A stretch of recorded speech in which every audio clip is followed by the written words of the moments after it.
Well, how about that?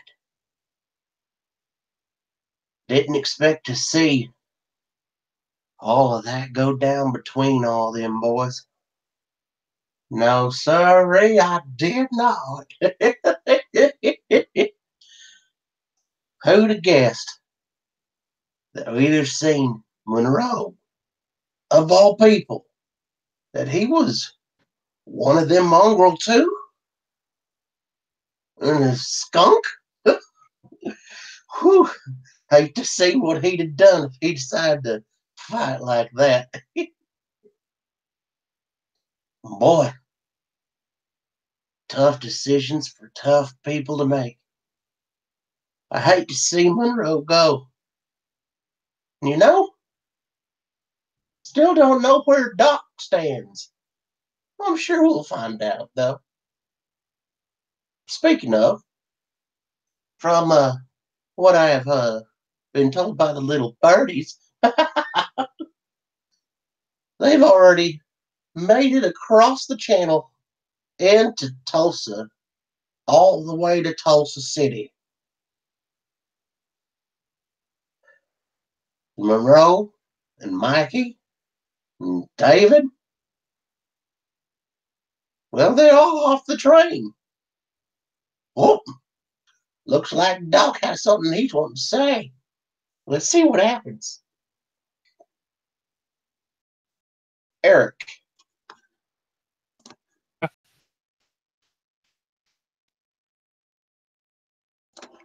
Nice. Matt. Thinking about his choices, thinking about everything that's happened to him and to his group, this group of new friends, and is just going over and over in his head about what's going on and what this new chapter of his life means. Nice. Clyde. Hello, howdy all y'all. My name is Clyde. I'll be playing Zeb. And since that he's been chatty when he just to pass the time away, but he's been periodically sharpening a knife, getting ready, just some kind of anticipation.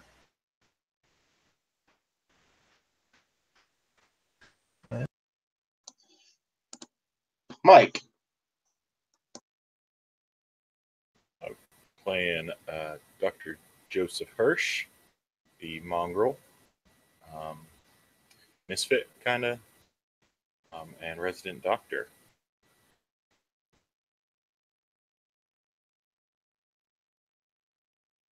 Caleb. What's up? I'm Caleb. I will be playing Monroe.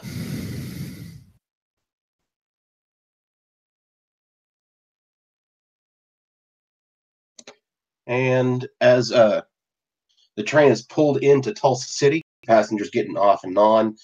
This is one of the this train line that you're currently on goes from Texas all the way up to the most northern of the Isles. Next, pretty much right here in Tulsa City, right in the middle of the Tulsa Isle, going from east to west. So this is a big transfer station, and the train has stopped. You've been lucky enough that Zeb, sensing the situation with Russet and preferring the more lavish lifestyle, has purchased not just tickets for all of you, but has purchased the luxury one. Train's pretty full right now, even in the middle of the night.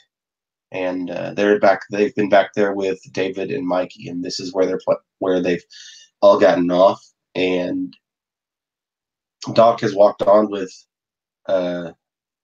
Mikey and David off a little bit of ways, and Doc and Monroe are seen having a conversation.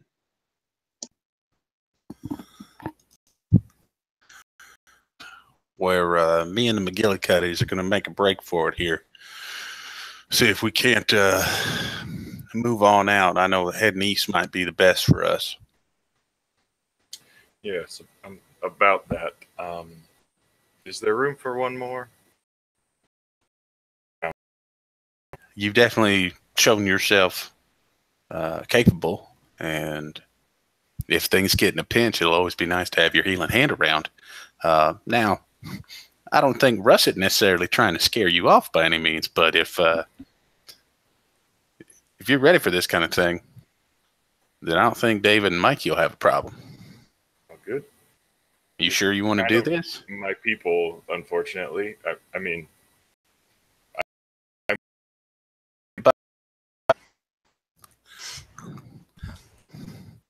yeah, I think old Doc here might have something he wants to let you know.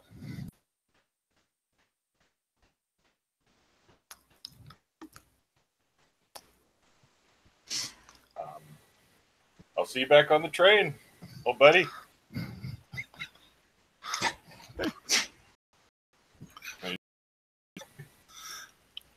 And yeah, he kind of reaches out to shake your hand, Doc, and he shakes it, and he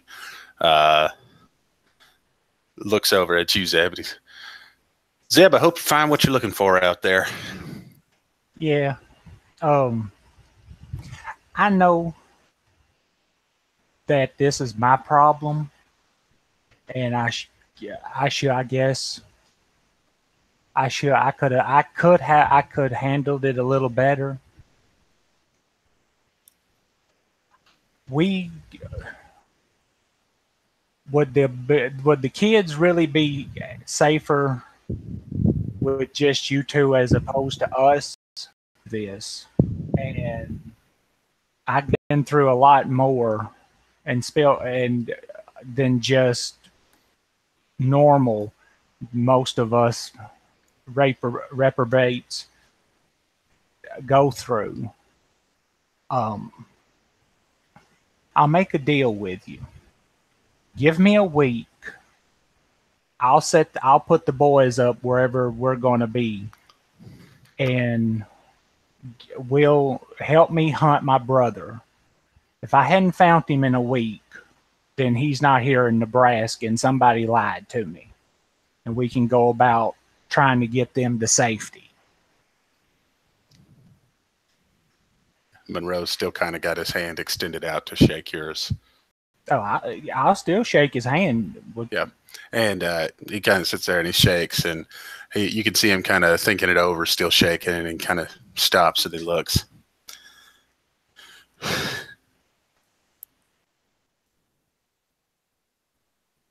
I know that your brother's situation is your problem.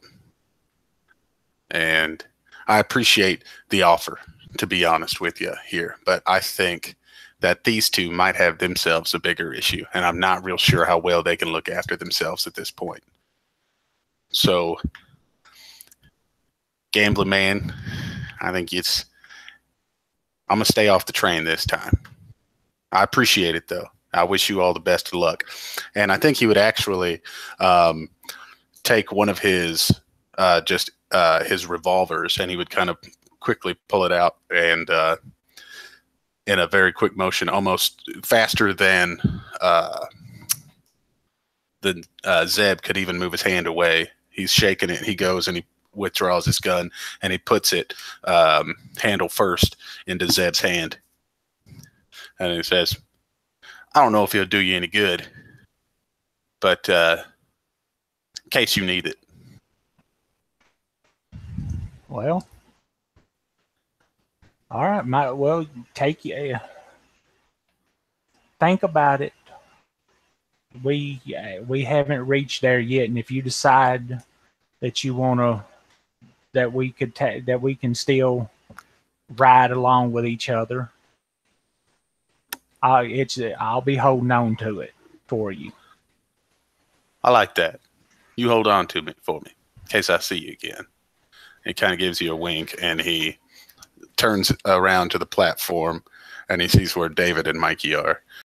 And I'll look at Doc. I don't think the conversation was over. Do you want to go ahead and go finish it, and I can walk away? I think, yeah. So Doc kind of brings you in for an uncharacteristic hug and says, "Tell the other guys the truth. I'm really just going with them because I need their blood samples if I'm ever going to fix myself." Ew, get off me! Get off me! Well, you're the one that started this. Just I don't thought blow you. my cover. Take here. And as it's still dark, the lights over this specific train. If you have something that is, for instance, a weapon. Weapons are you guys are going to. If you have a weapon, then it is a skullduggery check.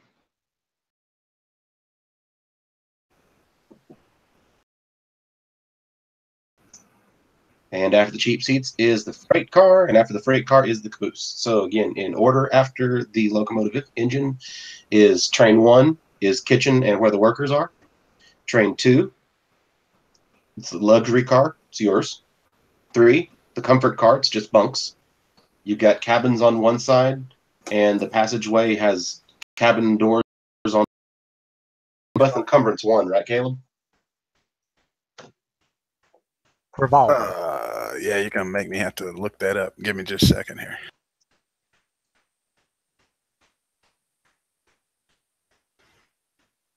For future reference, I just shot from the hip.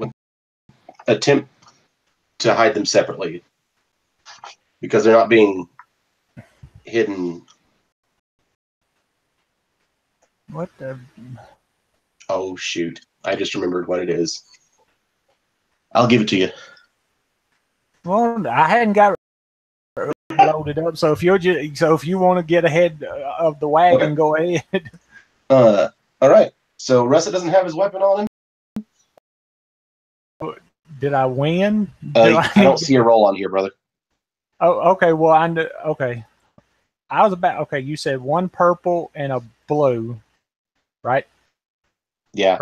Okay.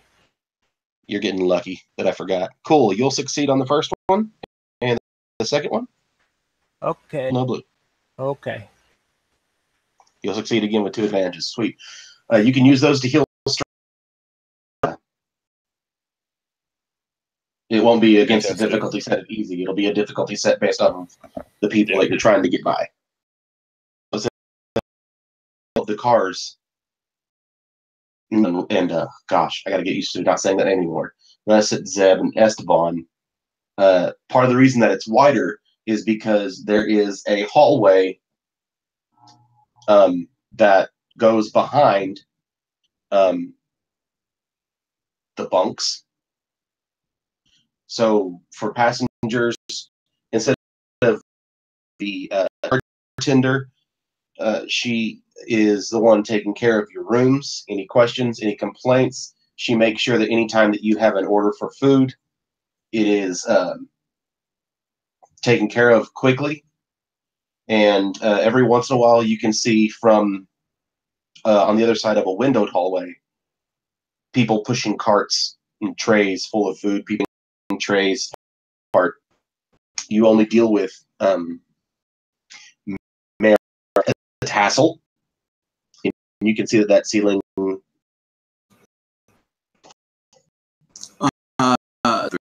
as he can drink. And this isn't going to turn out well for him. But because of you did not have Doc riding in the car with you, the train car, and you also didn't have Monroe riding in the train car with you. So at this point, you are not limited to this car, the train. What would you like to do?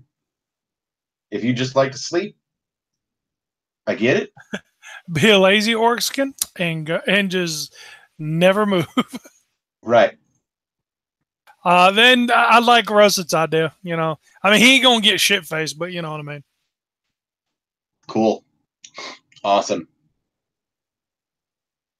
And then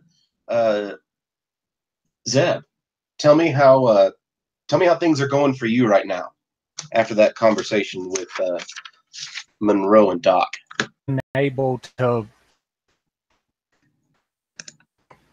to gamble his way or bluff his way back like he normally can. I'll sit there, and because I was able to get the guns by, I'll have the revolver that I was about to say Monroe gave me, and I'll start just unloading it, and just sit and idly start to clean it. Just keeping busy while everybody else seems to be getting drunk. Okay. Where are you doing this? Remember, you have your own small cabin. Maybe in the small cabin, just because I know the lady who's working is still railroad and might not like the fact that the gun got by their checkers. Gotcha. And lucky for you, as we said, those rooms do not have windows. You hear, Zeb, you hear a knock at your door.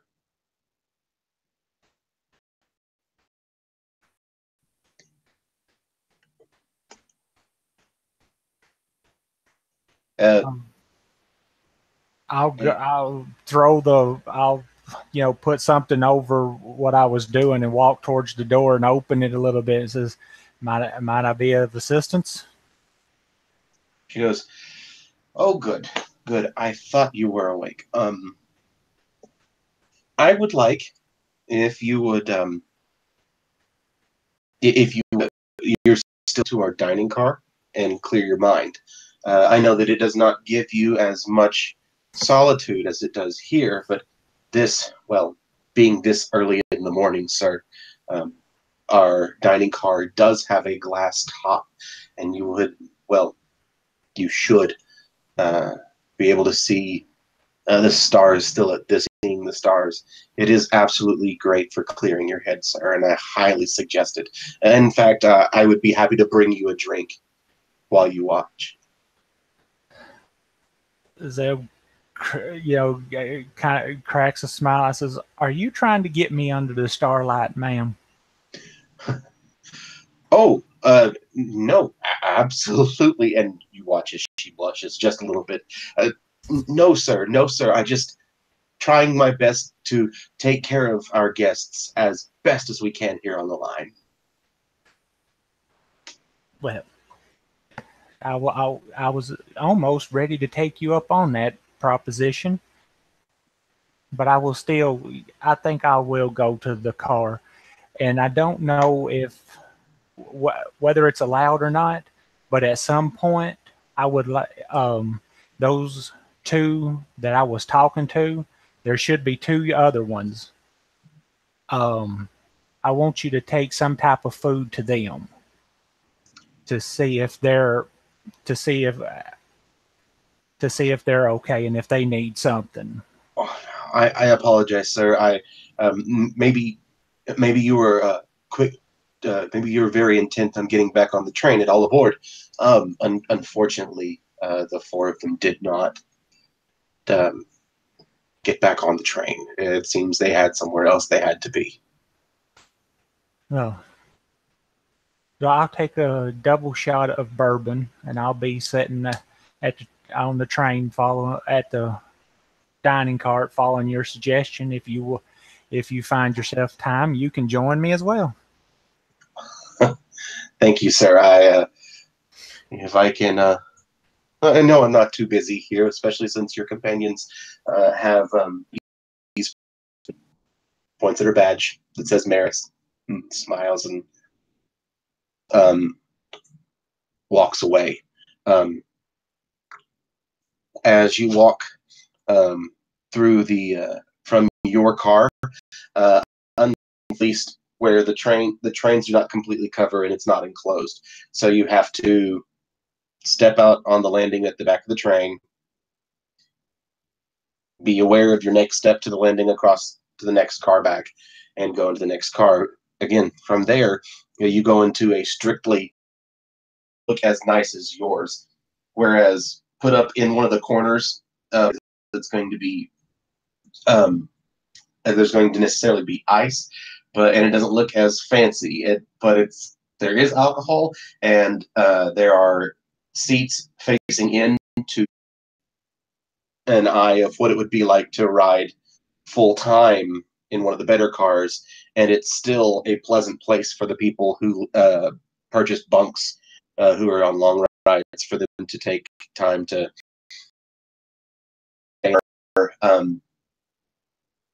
There is a man who you can just see the top of it up at Tulsa City.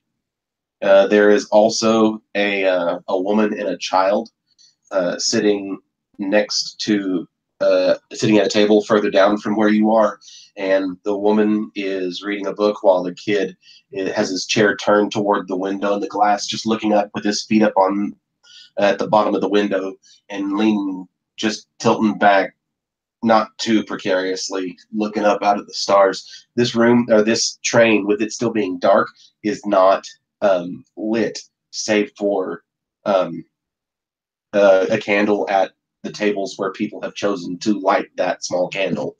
There's also a robot in the room, and there are two men sitting over at a table. Two men just leaned over the table talking to each other. Okay. Oh, well, I will go and sit down at my table and just glancing over the room. How does some of these gentlemen look? Do they look well-to-do, or do they look?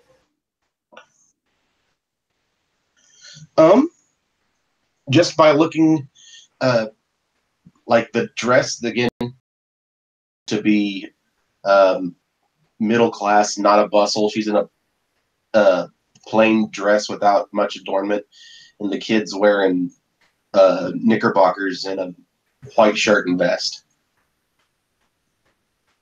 Oh, okay. Well, I'll take a stack of cards at one of my decks out and set them on the table, and I'll look at the gentleman. I was like, do y'all care to get a friendly hand going? The one who's furthest from you looks around his buddy and goes, "Oh no, we're fine. We're not going to be on here long. Thank you." And the other guy turns around at you and goes, just waves. A vigilance roll for me.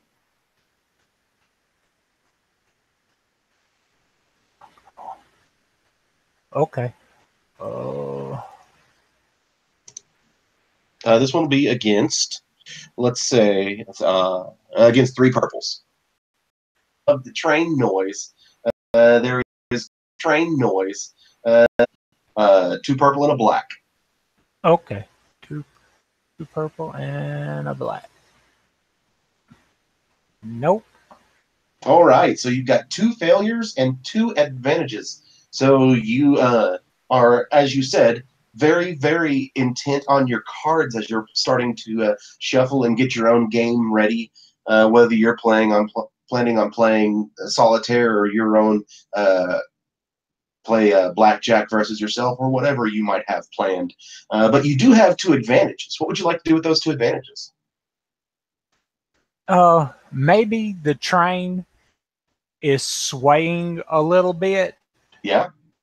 And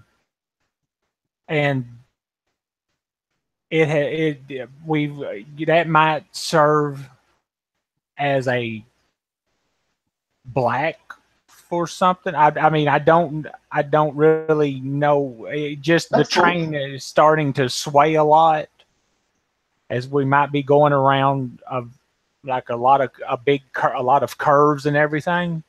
Yeah. Just, it's really curvy, and I'm just having to keep my drink, moving with the curve to keep it from falling and playing my cards. Okay. Cool. Need, with all the jostling.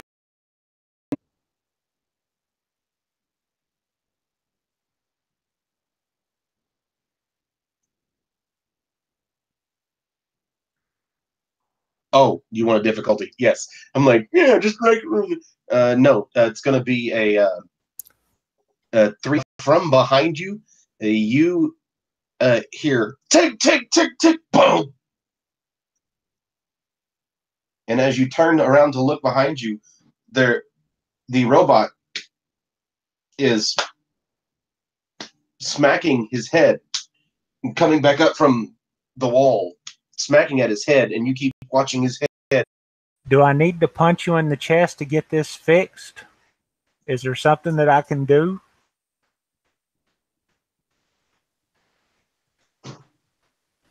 The chest?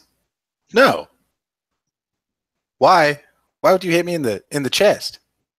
Well, your head keeps popping up. Is you something stuck? My head, and he kind of looks at the glass and pulls back, and his reflection becomes clear, and he's looking at him, at himself, and he hits, and he's like, "Oh no, this is real bad. We're on a train."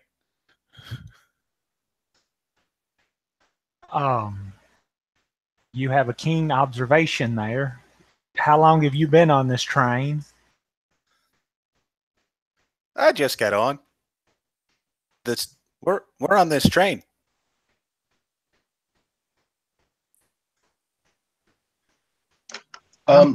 Caleb, make a mechanics roll again. We're going to throw in another black. And this other black is representing the jostling from the train that is going to be continued thanks to I'm facing 2 purples and 2 black, or just 1 black? 2 purples and 1 black.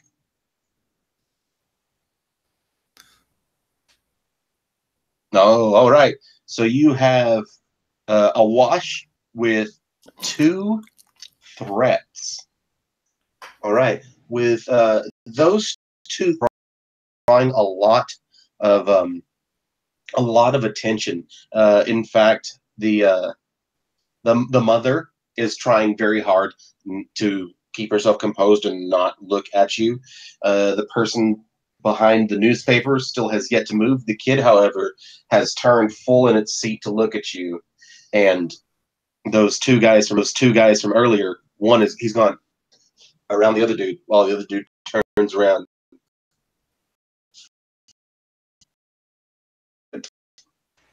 Sometimes it does this. He doesn't mean anything by it. Now go back to the car. You might want to go away from these people, Sparky, and fix yourself together, and then come back. Cool. Make a deception roll versus vigilance, and let's see, versus their vigilance, and their vigilance is it'll be a group check for you guys.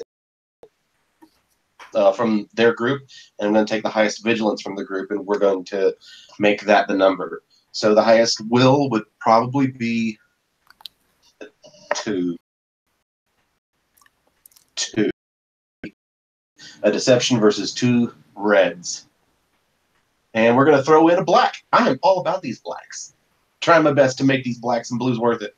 I'm going to throw in a black because you may be lying, but this is the first. They've not seen you. Reds and a black. Yes. Sorry. You said 2 reds and a black.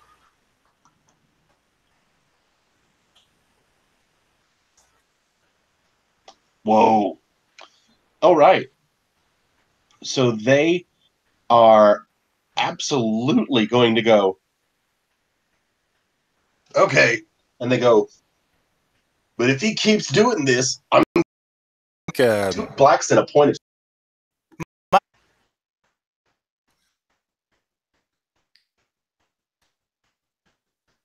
And I think in one of these moments, his head kind of pops, and it almost brings him up to a standing position. And he's standing there, and he says, is there anyone you can have look at me on this train? I just got to find my inner peace. It's inside.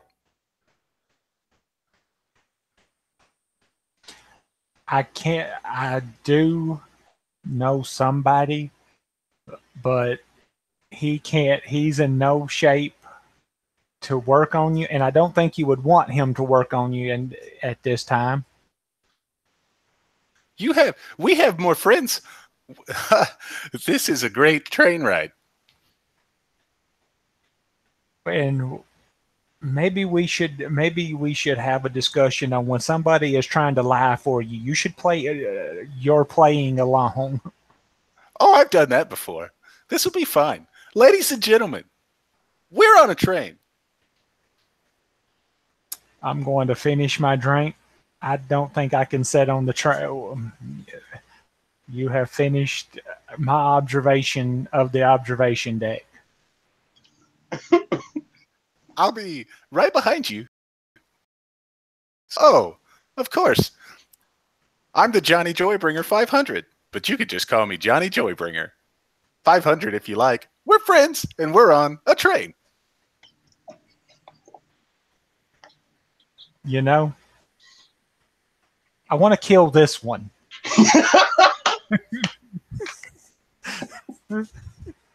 I'm sorry. So I will take 500 with me, and we will start heading back to my to the private car. Cool. Don't forget, if you've got that black dice, I know that this is going to be 2 purples. Zeb, you've got 2 black dice already. Johnny Joybringer, you've got 1 still. And I'm going to add 1 more to both of yours for You say it was 2 purples, and for you, 3 blacks. right. All right, and Zeb, you have no successes, no failures, but you have a threat. So while you're walking down that hallway, it's still real jostly around, and you.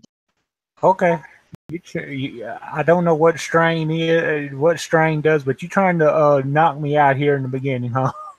It could eventually, yes. Johnny Joybringer?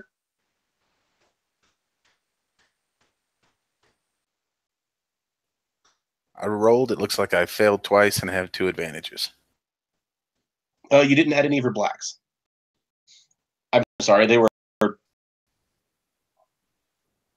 Let's see. What's the spending advantages? Can I give a blue to a specific companion? You can.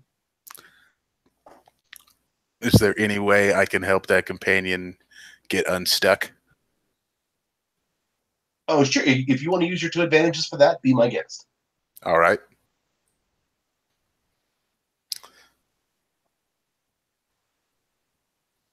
Are you saying that it is unstuck?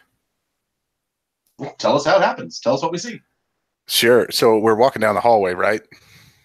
Yep. Is that correct? What happens is Johnny's following behind, and the car shakes or whatever, and maybe he just takes a misstep because he's still kind of bouncing around, and he knocks the right side of his head up against one of the walls or door frames or something. And as soon as that happens, out the left side of his head, this big blue bauble, a plate slides out of the way, and this big blue bauble kind of pops out and is now kind of sticking out the left side of his head.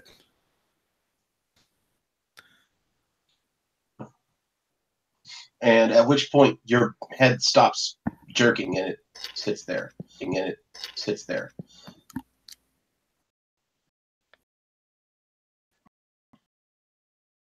And we so Russet would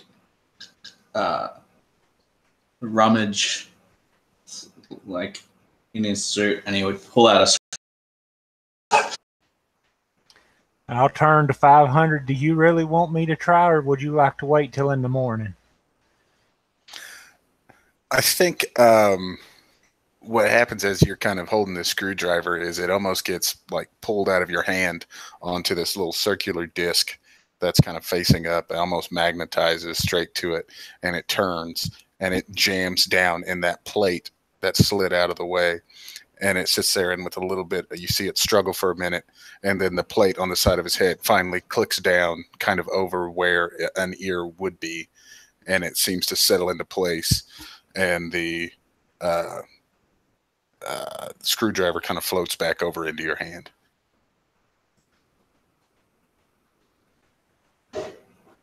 Well, all right. I'll hand the screwdriver back to Russet. I think we've got the problem fixed. Would you like anything else? Shall I bring you more alcohol, or?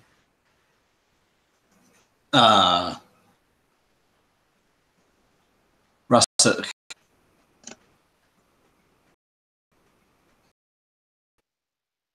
You hear the door. You know what? No, let's not do that. Make vigilance checks again for me, and do this. Let's pass this out. Johnny, you did not add your black.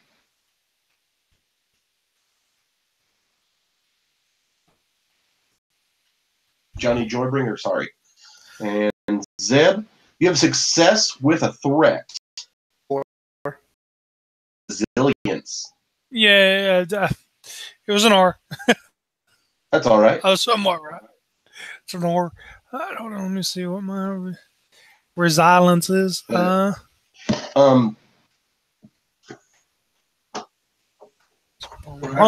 so that means it's 5.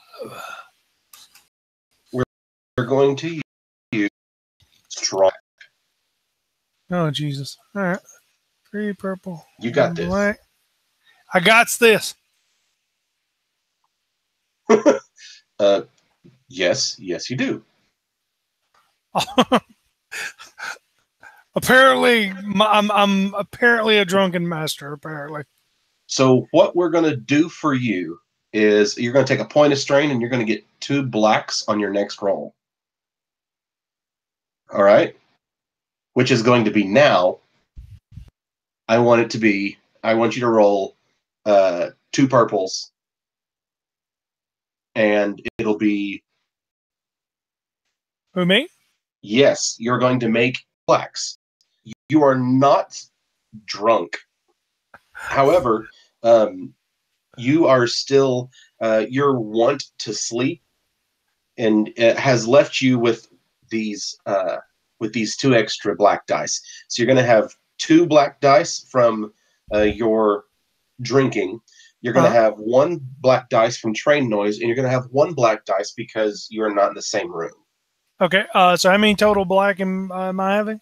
4 blacks, 2 purples, and you're making a vigilance roll. Okay. Hold on. Let me double check this. Vigilance. Okay. Well, good thing I'm trained in vigilance. Gotcha. So this is going to be great. So with those, all those threats that y'all have rolled, yay! So much fun for the GM. So a black dice on your next roll. Zeb, oh my gosh. What can I do? Ooh, let's do that. Threat on your next roll. Okay. But you see, having just Johnny Joybringer, you've got 1 black down your initiative, and Zeb, you have an automatic threat. So initiative is vigilance, right? This one's vigilance, yes. All right. With 1 black. Isn't there a way you can click for initiative? Put it initiative. If you go to special rolls. Uh-huh. and then choose the dice that you roll and hit roll initiative. It puts it into the slot for us. Huh. How close would you say Zeb is to Johnny? Zeb is to Johnny. You are engaged with each other. So he can add 2 boost dice. Cool. So Zeb, let's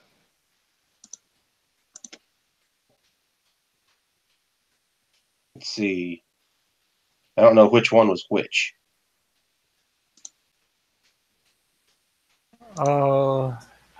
What? There. So Zeb, re-roll that roll that you made. Okay. With 2 boost dice.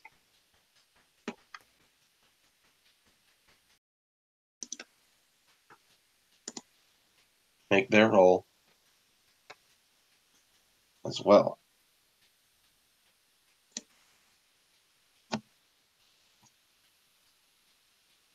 So looking at what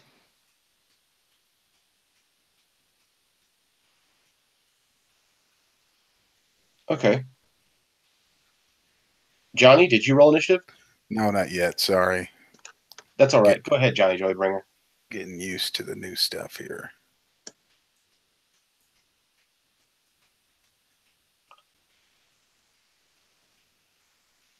Make sure I got everything in line. Cool. So you have 2 successes and a. Oh, you didn't do the special rolls roll initiative, did you? No. Should I have done that?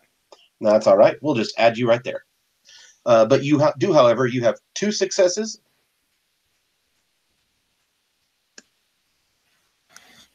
And you have a triumph.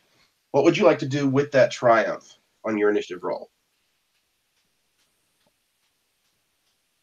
I think I would probably like to learn one of the motivations of these people.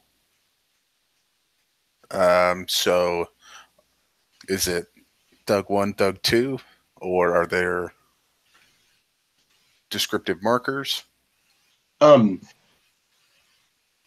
These guys, like as I said, they look like your generic cowboy kind of workers, but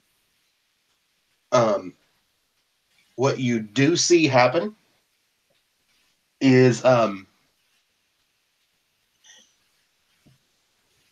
actually, you know what? I'll do this. You hear them go, they look rich. Let's get them while they're not ready for it. And then you rolled initiative and you got that. So you can tell that their motivations are they think you're rich and they want your money. Okay. Let's see. So let's see. Can I perform a free immediate maneuver? That's what you did with your triumph. You used your triumph to find out. Oh, okay. So you're saying I didn't have that information that I did. Okay. Okay. So what are you asking me? That should be it. And now we go to initiative order. So initiative is not pop out. Am I got to hit a button, don't I? It's at the top under all the icons, under the tokens. It says initiative. I found it. Got it. And you don't have to click anything. I'll take care of all that, and it'll keep it all in order for us. We can even give each other black dice on it this way, and blue dice. Okie dokie. So, who's going to go in the first initiative slot?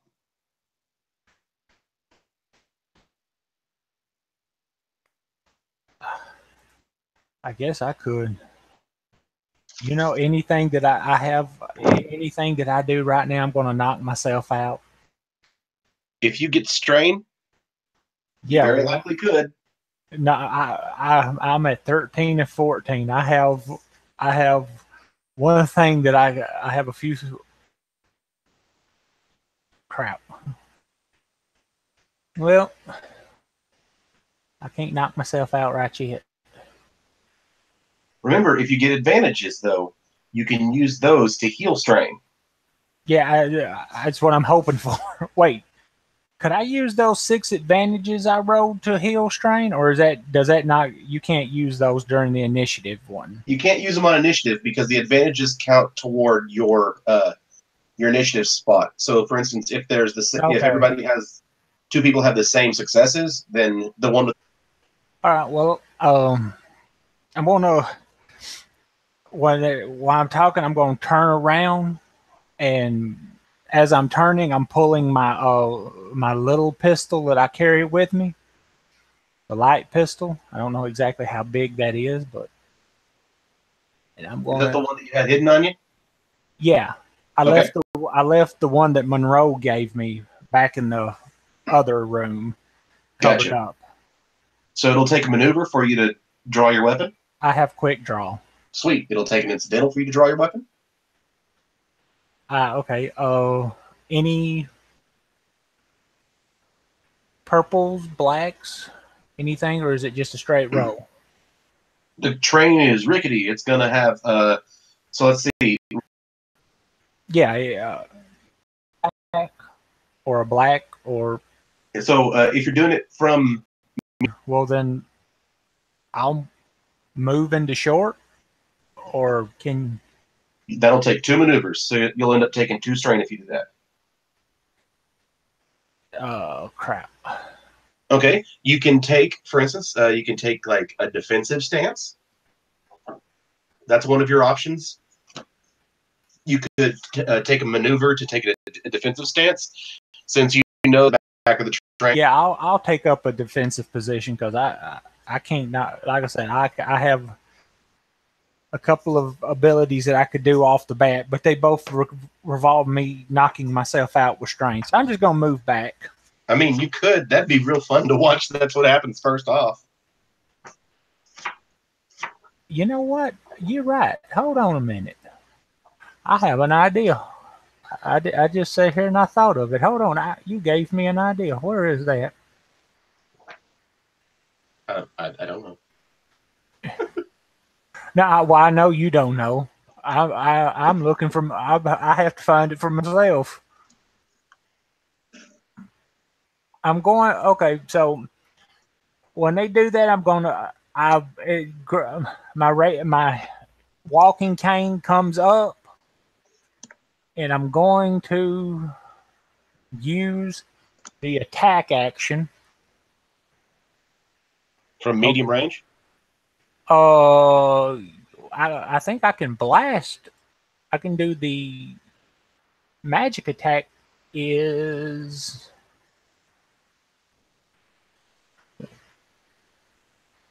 Yeah, that'll cost 2 points of strain for you to be able to do. Yep. That's what I like I said, I have an idea. So you're going to do it instead of short range, you're going to do it at medium range, so add a purple. Yeah, hold on a minute. So adding a purple that makes it if I could make it look like a walking stick. Yes. And adding the first range effect does not increase the spell's difficulty. So moving it from short to medium does not raise it by purple. Right. But I'm going to make it ice, so I can try to ensnare them. Okay, so 2 purples, and your damage goes. It also goes up. The damage goes up by 4.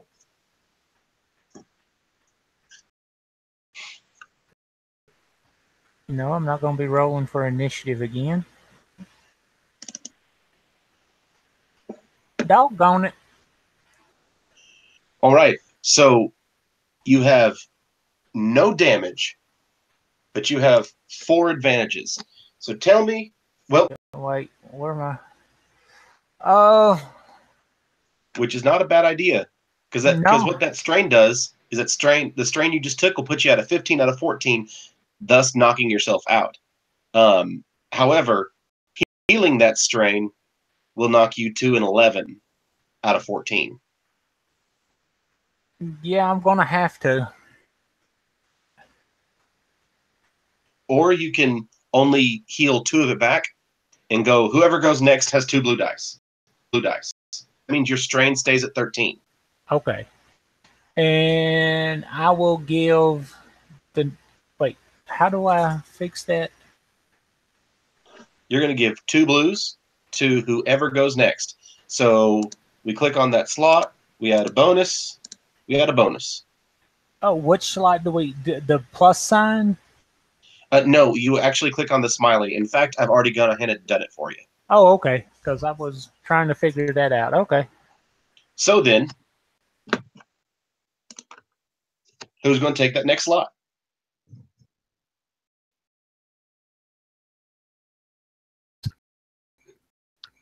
What we talked about?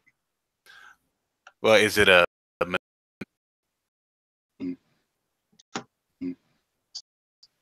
okay? So I'll do that. So you see, and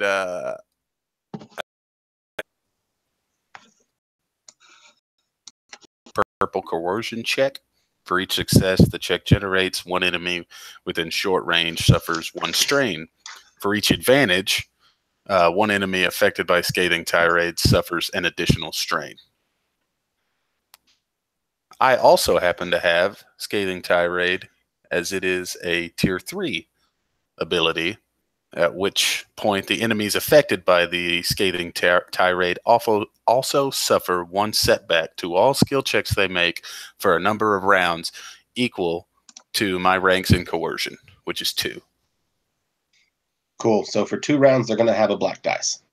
And one of them takes 2 strain. Cool. And I have my shield up. Good deal. And now it is their turn.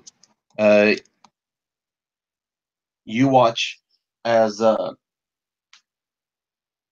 the 2 of them you're within short range.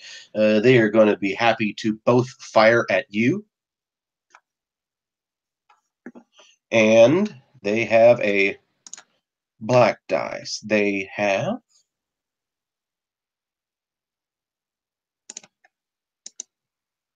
and 2 purples. Here we go. Oh, so 2 failures and an advantage. All right, so what they're going to do is that bullet goes flying, and you watch that bullet as it misses you. You watch the bullet with that advantage, though. You watch them both look at each other with how loud that was. The train noise is doing quite a good job at covering up a lot of the sound, but it's very loud still inside. And you watch them both drop their guns. They both draw knives. I guess him hearing not being drunk, he was quite aggravated. But I'm in the room with them, right? No, you are in your. It's going to take. You're going to have to spend an incidental to open the door. I got a funny way of doing that. And you're still technically at medium range on getting to them. I got something I got to do. I'm going to give myself a black I'm rolling vigilance because if he doesn't notice it, he's just going to continue laying in bed. Well, there was a gunshot just now. Yeah, but I mean, train noise, all that good stuff. I mean, lazy. You find ways to be like, Okay. nah, that wouldn't. Nah, Then do it versus 1 purple. Okay. 1 purple, 1 black, and a vigilance. Let's see here. You succeed. You realize that was a gunshot, not just train noise. God damn it! That's exactly what he says. He's just like, really? All right, fine. And you know what? If you'd like to play that lazy part, we could actually say that that was one of your actions. This is not what I wanted to do. Cool. So you still are going to need to spend a maneuver to stand up out of bed. And if you'd like to take two... Well, it was still the whiskey bottle in hand. And him not really wanting to... Him not really wanting... He really wants to stay in bed. Yeah. Yeah, he's not gonna push himself. He's just gonna be like, I need to take this slow. Cool. With that whiskey bottle, it'll do plus strength +1 damage, and it has a crit rating of 5. Well, damn. All right. Yeah, I mean, yeah, I'm not going to take any strain. He spins his thing to get up and moves. Okay. When you spin you stand up and you grab the bottle with...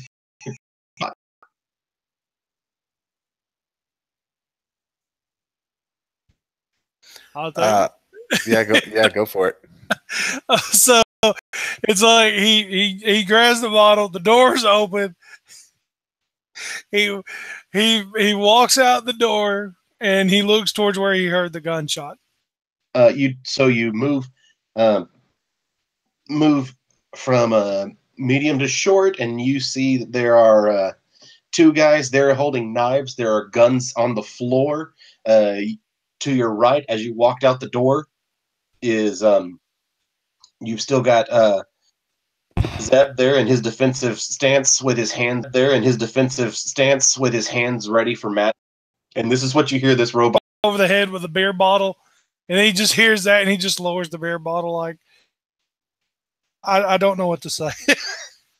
Esteban is lost for words at the moment, anyway. But yeah, he's gonna go. He's not expecting a robot. Like, I mean, what does he look like? Like, robot was. So other than this big blue feature wise, there's a lot of gears and things like that at his joints. But probably most prominently, he has one eye on the right side, on the opposite side of his head where that blob is coming from, and a spot where there maybe used to have been an eye, but it's gone. He's also missing his bottom jaw. You can see that there are 2 screw holes that maybe could have supported one at one time. Other than that, kind of built into just the mechanics of him is his arms seem pretty like C-3PO a little bit. They're very they're more flexible, things like that, but bare bones mechanics wise. But his body, the chassis, seems to be like it's in pretty immaculate shape, and even off the back of it is almost like a tuxedo tail that reaches down to the ground. Huh. All right, well, with that, I'm going to try to crack him over the head with a beer bottle. Let's see. Do you mean the robot or the dudes?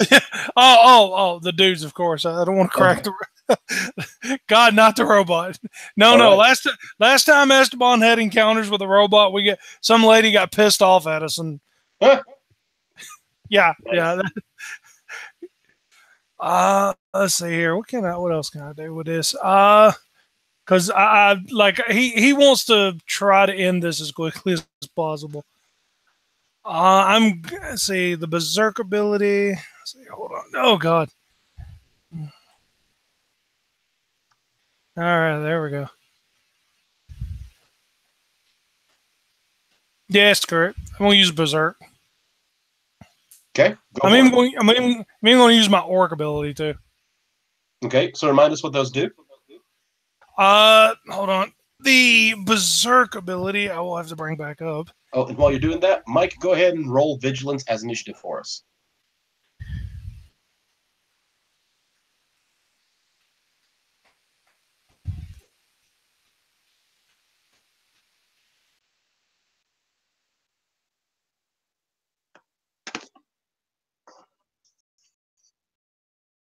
talking about that's the orc ability. I was talking about the Battle Rager or yeah, Berserker? yeah, the berserker. Yeah. All right. It says once per encounter, your character may use this talent until the end of the encounter, or until you are incapacitated. Your character adds 1 success and 2 advantages to all melee combat checks they make. However, opponents add a success to all combat checks targeting that character. All right. Well. All right. So a black already. Versus what? Versus 2 purples. And 2 purple. Okay. And you're going to have another black because of the train shaking around. Yep. All right. Go. You got 3 successes. Yes, I believe so. Yeah. Yes. 4 successes and 5 advantages. Huh. Well, 5 advantages is enough to activate a crit, right? It absolutely is. You know what? I'm going to crit with a beer bottle. Screw it. So then tell me how, since this is a minion group, they're dead. Tell me how you miraculously kill them with this whiskey bottle. Well, I mean, even though it is a whiskey bottle, it still is almost like being hit with a piece of metal. But so what happens is like they're all, they're going to get their knives. They're going to come after the guys in the coach. And it's like all of a sudden they just hear like just almost like, let me have some sleep. And they just turn around like, oh, crap. And, and he just cracks them over the head with almost just like in a cleaving motion. Like just smacks them both over the head with the whiskey bottle. Cool. And then next, the door opens behind you, or behind them on the floor, and standing in the doorway is an elf. Describe what they see for us there, Mike.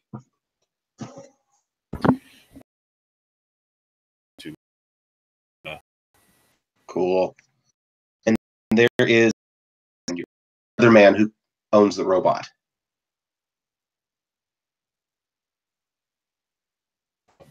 So, looks like you gentlemen have been busy.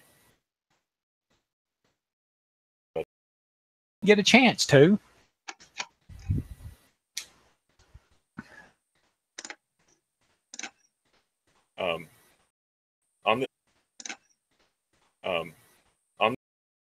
Is this like? I feel like Absolutely.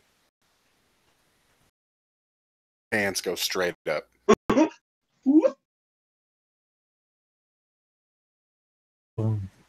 I met Johnny Joybringer 500, and I was bringing him back here so that he could get his head looked at. And these two jumped us. I think when they saw me walking into the deluxe car, they decided that they thought they had found an easy target. They made that mistake, but that's where we're at now.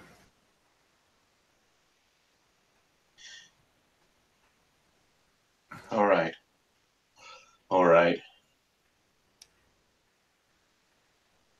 Well, gentlemen, I can't tell you how bad this looks. He takes it and he holds the gun down under his arm. He's double tapping. He's making sure it looks like he saved the day. And take these guns and take this gun and these knives, and we'll have to put them back in freight, but probably gonna have to take these bodies back to freight too somehow. There's no way we can do it. And he looks up and he goes, Sylvia goes, you have some empty cabins here. Any way that we can put those bodies in one of the empty cabins here? Fresh dead. Sir, I'm sorry. they will not stink, not yet. In fact, we can do our best with incense for the room, but it will not be good to put them through the kitchens. We will need to check their bodies and see. It's just right to give them a proper burial. I mean, they are people and everything. But Throw them out the window. No, Esteban looks at him and goes, like they're sitting there explaining it, and like Esteban look, he goes, "Where's your nearest door?" You know, like on the outside of the train. No, we can't do that. I thought thought Finn is standing right in front. And I says, I'll be more than happy, you know, to lend my services of helping you carry these ruffians to the back. Now, of course, anybody that knows Esteban knows that he is like completely being sarcastic when he says this. I'll help you carry these men to the back. Like he reaches down, grabs them by their belt. Well, hold on. I rented this cabin for privacy, not to be a morgue. I'm sure the line would compensate me for housing dead bodies. And the cook with the gun goes, actually, sir. And he pulls out a wallet and shows you a badge, and he goes, U.S. Marshal. I work on the line. We're going to have to commandeer one of those rooms, sir. I understand that this is going to be a bit of an inconvenience for you, and we promise we will get them off of the train as soon as we get to our next stop, sir. But unfortunately, your crew, your friends, move closer, further away, so that we can put them at the front of the cabins. But unfortunately, this is U.S. Marshal business now, sir. Mr. Marshall, isn't there any way that, I mean, there must be some better place to put this than up here in the luxury line. These people look like they're probably pretty important. And my guess is you wouldn't want the bad news getting out that you're concealing bodies inside this luxury cart. Can't you think that there's probably a better place to put them than up here with these kids? I'm still motioning for the elf. I'm still, like, Esteban is kind of like looking at the door and like looking at the elf, looking at the door, and like, you know. Make vigilance rolls right now. All of you make vigilance rolls. These are not initiative.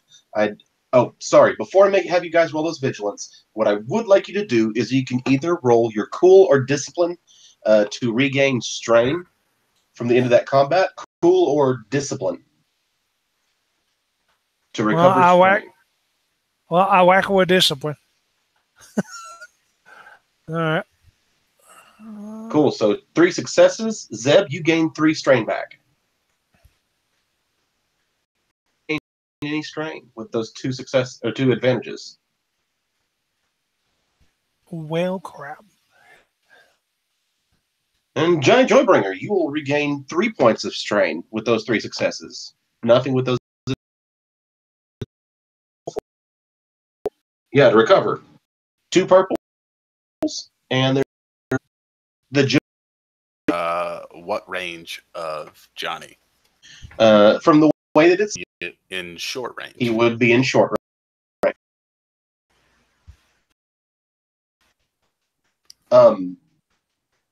Yes.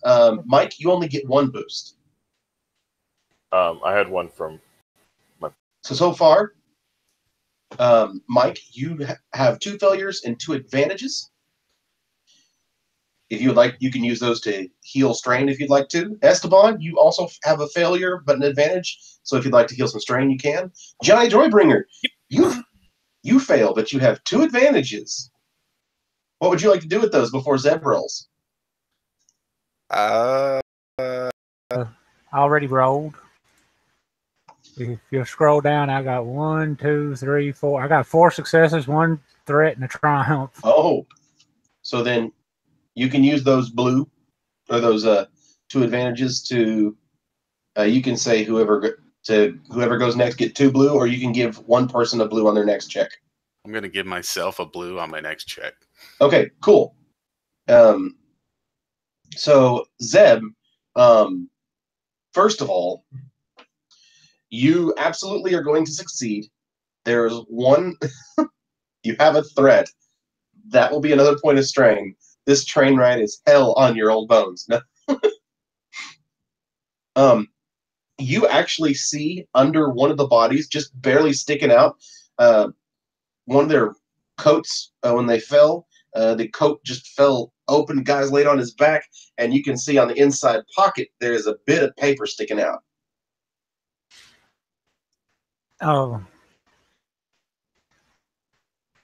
I'm not going to try to lift it while they're here. Okay. What would you like to do with your triumph then? Oh,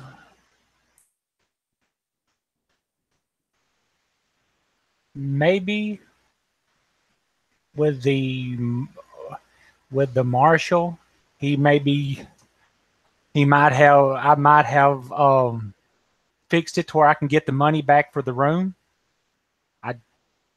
I don't know exactly how I would spend it for that, other than I'm willing to. He's more acceptable to maybe compensating me for my room.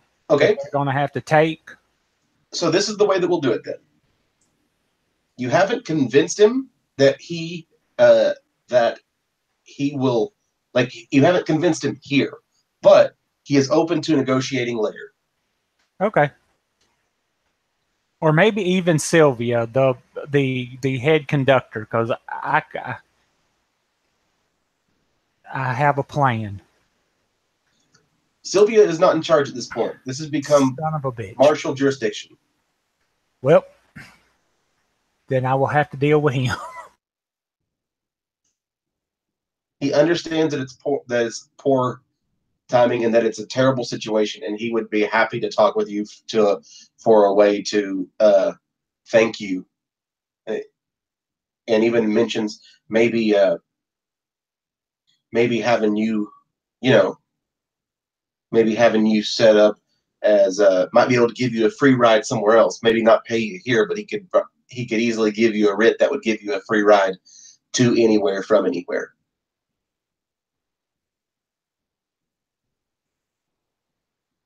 Okay. But again, I'd be happy to talk to you about this once we get rid of the bodies. Okay. Esteban, could you help them move?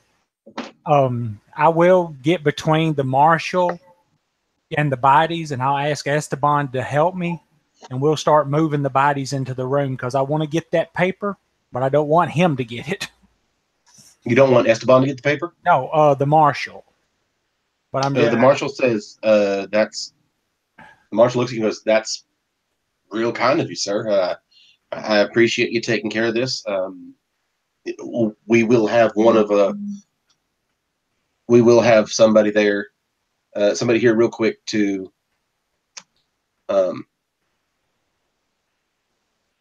we will have it there real quick to be able to clean this up for you after you move the bodies. Again, I appreciate you so much. Thank you." No, it's the least I could do for making the mess. He looks at you, looks at the bloody broken bottle in Esteban's hand, and we'll go ahead and leave. You see Sylvia look at you and go, I will have this taken care of right now. He's your ride or die homie. So, but I will stop for, instead of rifling, I'll stop and I'll walk back out. We can get a card game started at a later date if you're going to be riding on this train. How much further are we until we get to Tulsa, or are we coming from Tulsa? You're leaving Tulsa. You've left Tulsa City. At this point, you've been on the train for about an hour, and you know that you've got about 3 more hours to go before you get to the next stop, which will be in Nebraska. However, here real soon, in about 20 or 30 minutes, you're going to be crossing the channel. You're going to be riding over water. Okay, Tony, give me about 20 minutes and let me get myself together after all this fighting. And I can meet you in the observation deck. Well, don't forget, you do also have this dining bar area here with that fully stocked bar right there. Which, Finn, or Mike, you have this is a very nice looking area, obviously for posh people, and your assumption that Zeb is an important person continues to be upheld by the look of this car. Or you can come back here and I can hold it back here in this room. I'm sure Maris wouldn't mind setting an extra place. Wait, Maris, who comes up behind you down your hallway, sets it down, and goes, "Well, absolutely, sir. You've paid for it already. Another person involved is nothing for your train car. It's all taken care of, sir." And I'll look at Johnny as your head is fixed. If there's nothing else, I was glad to be of service. Oh, you are welcome.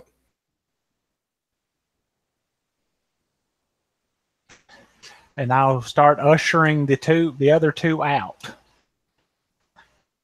So it's just me and Esteban. Oh, very, very good. I will see you soon, friend. Yes.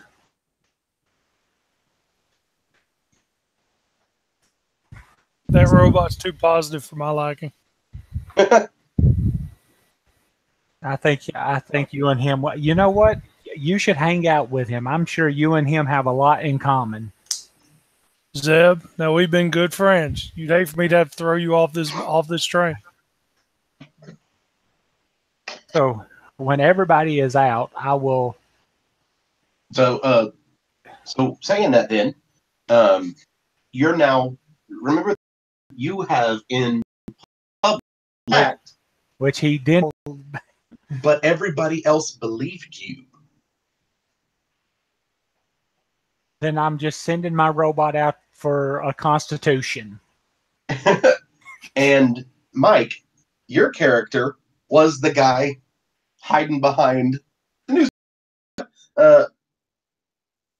We are about 2 hours in. Let's take a 5-minute bio. And then that's where we'll start with Johnny Joybringer and Mike.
All right, I see that Caleb's back.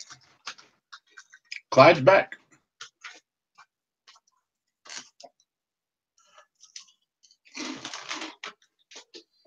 Eric's back. Mike.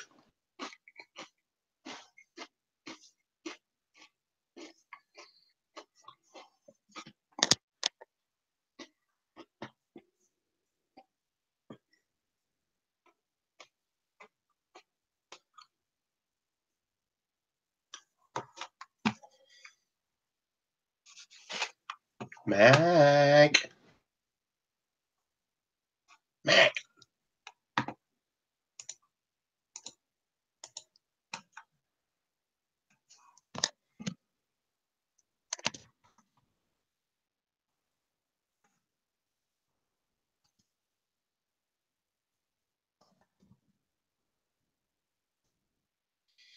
Mike.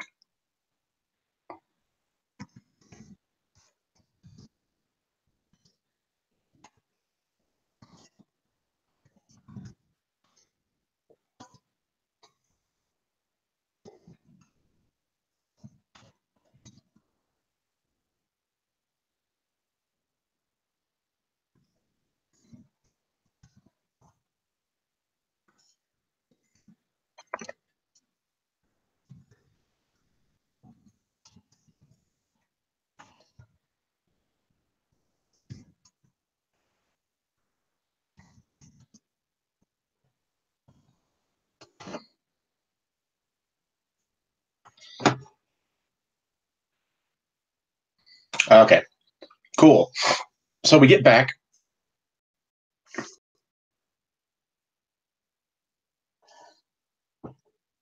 You've just crossed and left the orc and the rich-looking man.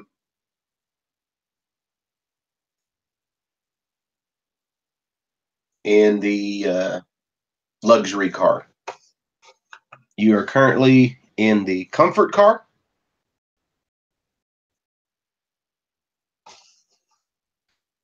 Add 2 blue, Mike.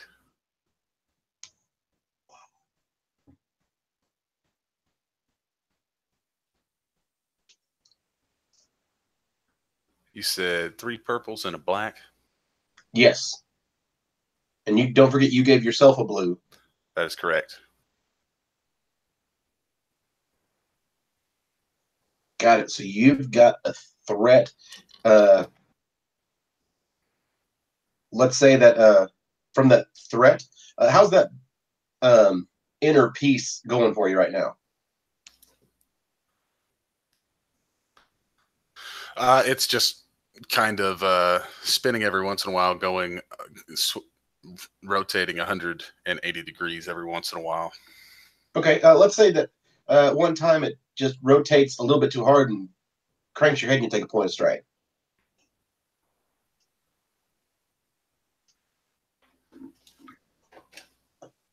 Finn, or Elf, you will take a point of strain as well, but you have 2 successes. And as you and the robot that you heard declare himself to be Johnny Joybringer are now walking away from this scene that you literally just walked in on and saw happen before you, in one of the cabins that to your left, let's say the 3rd cabin down, you hear voices, and it's not like 2 voices, like somebody's just being in secret. No, it sounds like there's 6, 7, 8, many voices whispering in very, very hushed voices in that 3rd cabin in.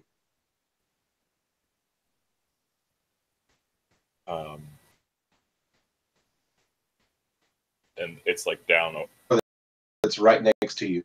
So as you switch from from the luxury car to the comfort car that you're in now, you're at the front of the comfort car.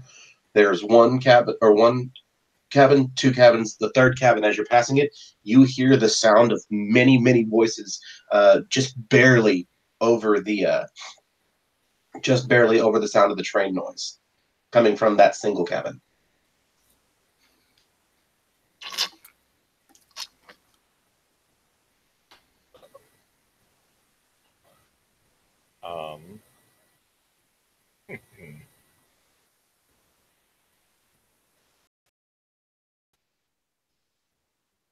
And I'll tell you how. I can tell you what to roll.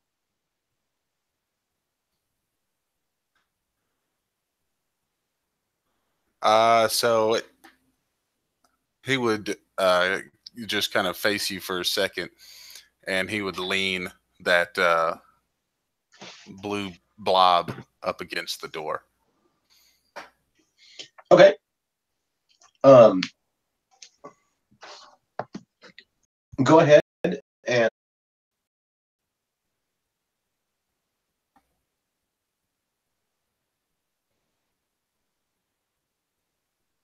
success and 2 threats. On your next roll, you're going to have a black dice. You're paying a lot of attention to what many voices talking in very hushed tones behind this door. Isn't that what we already heard? Yeah, he asked me if I could hear what they're saying. Success, you're only able to hear the voices and recognize that it's voices. You're not going to be able to tell how many or what they're saying yet. So Johnny would look at you and say, "Yep." Johnny, you hear the voices immediately stop. And all pointing pistols at you. Are any of them from the are any of them that girl and the little kid? No. Arms up, Johnny. And then you watch Marshals. What do you? Marshall, the guys in the background. She goes, "Yes." You are? Well, cool. Should I tell him where you're at? It was great to meet you. Let's go, Johnny. Please come with me. Let's. Are you trying to threaten her? I didn't even know he was. And people behind her whispering, and she's still staring at you.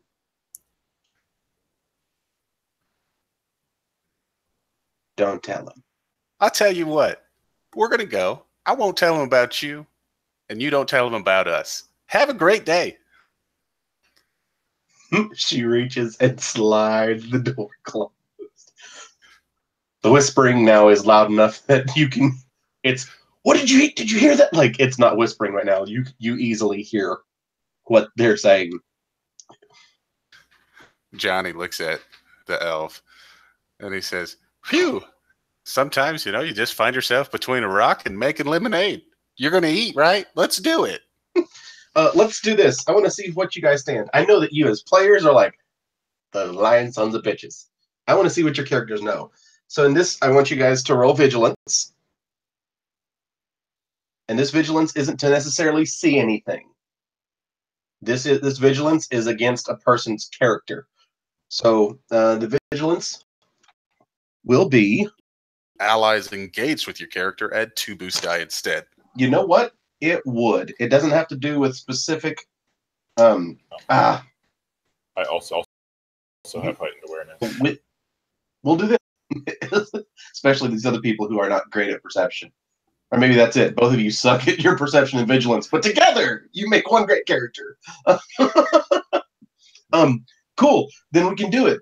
We'll just say that, however, if you succeed, it's not a tone of voice. It is more about what you see and what you hear. It's not necessarily I can hear in their syntax. It's I can hear that right here. So it would be tone of voice. Their pitch dropped, or did you hear how they wavered, or they hear the waver in their voice? It's that. It's not. They chose to use this word again. Oh, what are we rolling against here? You're going to be rolling against for this one. They're going to be rolling against a red and a purple. With 4 blues, is that right? So only 2 blues for you. I don't think you could give yourself. Esteban, you're not there. It's just Johnny Joybringer and our unnamed elf.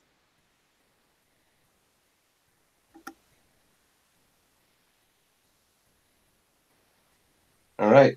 So 1 failure and 1 advantage. So you're going to not catch that at all. As well as Johnny Joybringer, you have no successes, no failures. You have a wash with 3 advantages. So unnamed elf and Johnny Joybringer, how would you like to handle your advantages? Let's see.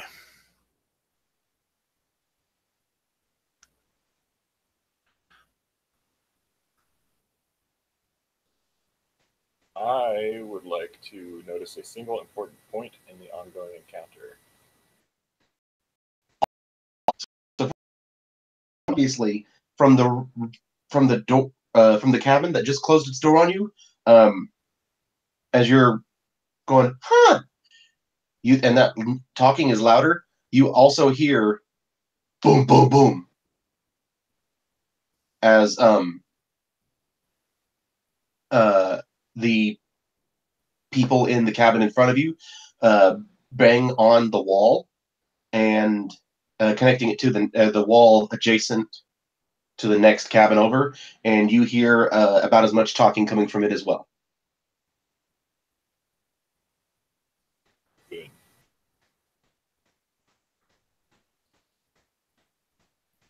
Johnny. I guess Do that. There's another marshal. How are we going to get around this marshal? So it all comes from the hubbub in the rest of the conversation.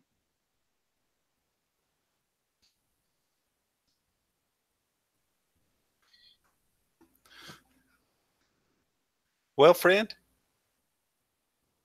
what's your name? Well, Miss. And we pick up with you guys doing what? I'm going to get that piece of paper that I saw sticking out that man's shirt. And No see problem. You got it. What does it? And I'm going to open it and see what it says. Inside is a letter that is a reminder of what everyone's role is and what they are to do in the what their role is in robbing everybody in this train blind. I'll look. Esteban, I believe we have some more people, and I'll look at Maris. My dear, do you know how to get a hold of that marshal?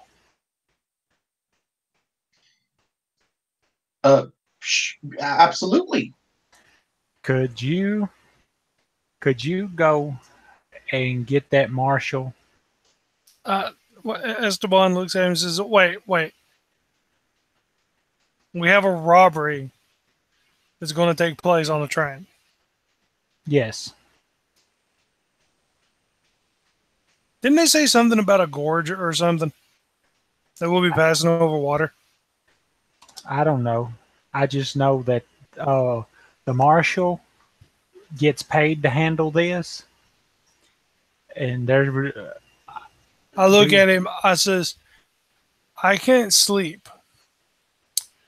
And now I'm awake. So you see where I'm going with this.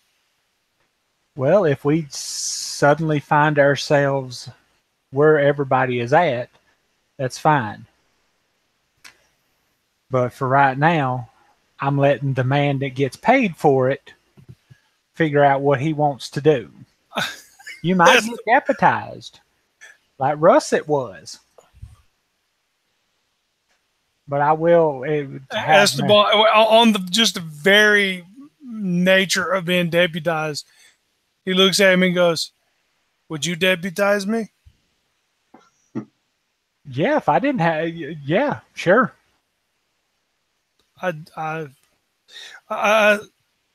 But that's one marshal. How many names are on that paper? 1, 5. None. There are no names on that paper. It is just it's like, remember, we have to have, like, our goal is to have this place picked clean, and excuse me, is to have this place picked clean, so that we can jump off the train after crossing the channel. Oh, okay. Well, I will hand Maris this little paper. Wait. Hold on. Gringo, hold on. So if we stop the train over the gorge, we can take out the robbers. It's not a gorge. It's a channel. It's the waterway between the two islands. Well, okay. we can take them out. After our last run-in with the law, with three dudes getting killed, I'm handing the paper to Maris. Go do what I've asked you to do. Thank you, though. We're still, if we find ourselves into this, we can make ours. I put my hand over his mouth. I go, if I go to my cabin and I lay in my bed, I am under no circumstance, unless this train catches on fire and whiskey rains from the sky, I am not getting up. That's fine. He goes, well, time to go to bed.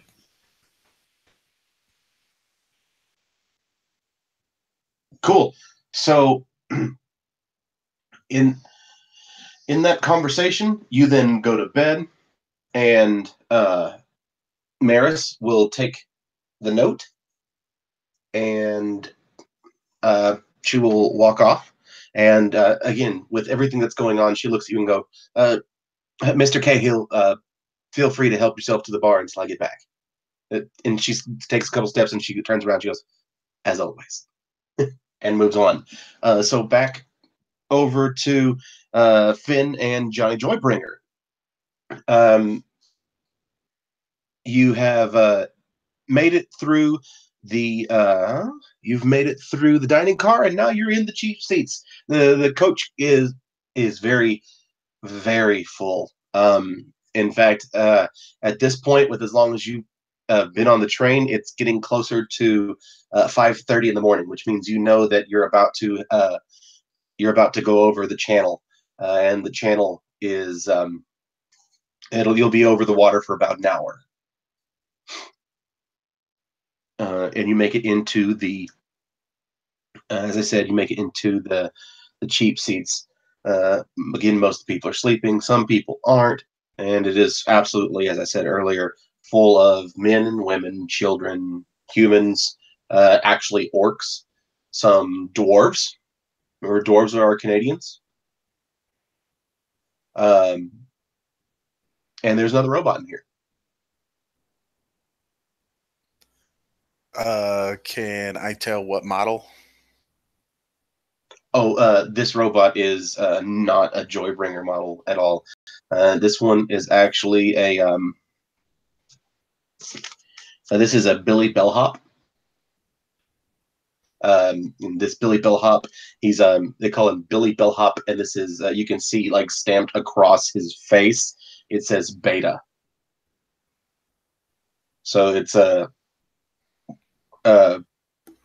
recognizable model. They have them in many hotels, especially right behind either the desk or or to carry your things to rooms. But with this Billy Bellhop, this is obviously an older test version. Yeah, Johnny smiles, and will politely try and make his way through the crowded area towards the back of the car. Okay, you make it toward the back of the car, and in the back of the car, when you get to there, the door is locked.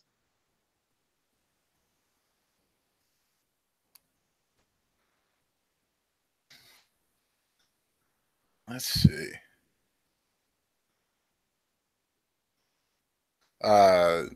Johnny turns and snaps his fingers. Billy Bellhop. Beta Billy Bellhop. It stands up. You watch it turn, and then, without moving any of its feet, its feet are actually a track, and it turns in. It moves a lot like Rosie from the Jetsons. Yes, hello, how are you? All of this is great. You're wonderful. Listen,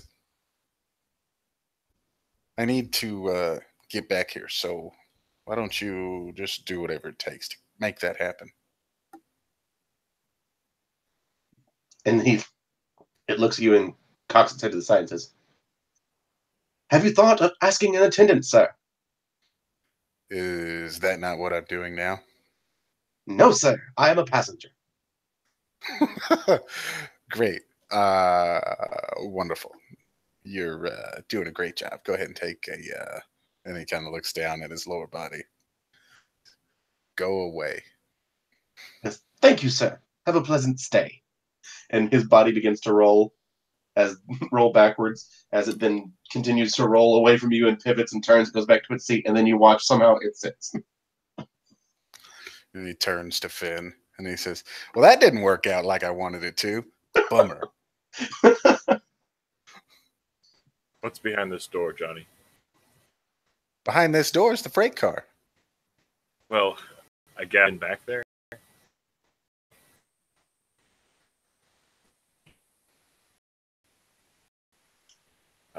And then I'm going to, if I'm leaving John. But I make vigilance rolls. And make that vigilance roll against 2 purples and a black. Oof. Well, that's a good sound. Hold the die. So with that threat, didn't you give yourself a blue die on something? That was a while back. Okay. So with that Should have threat, a blue for being in short range. from the far side, the front of this train car. In fact, Johnny Joybringer, you have now, with adding that blue, you have 1 advantage. So you don't see this, you don't hear it coming, but you both have advantages. So Finn, what do you do with your 2 advantages? How would you like to spend them? And Johnny Joybringer, would you like to spend your 1?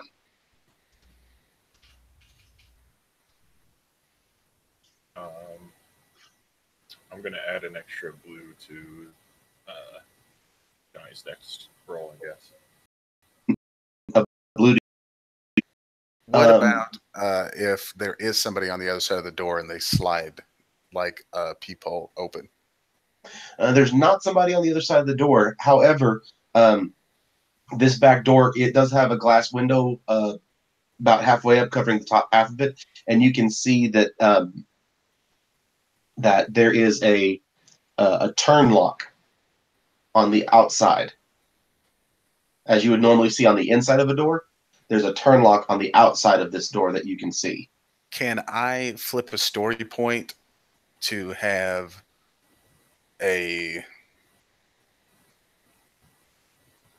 like some sort of, maybe it's the last skeleton key or something like that, on a ring that when it's used, it's like used up and can't work again? Like I just have, like I actually have this thing on me that allows me to unlock the door.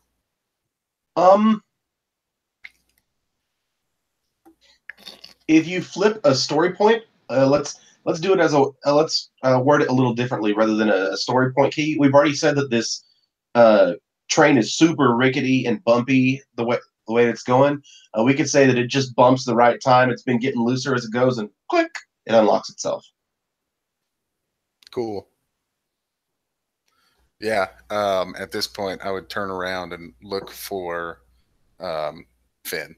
And as it goes click, and you're going, hey, you hear from behind you, all right, everyone down. This is a stick up.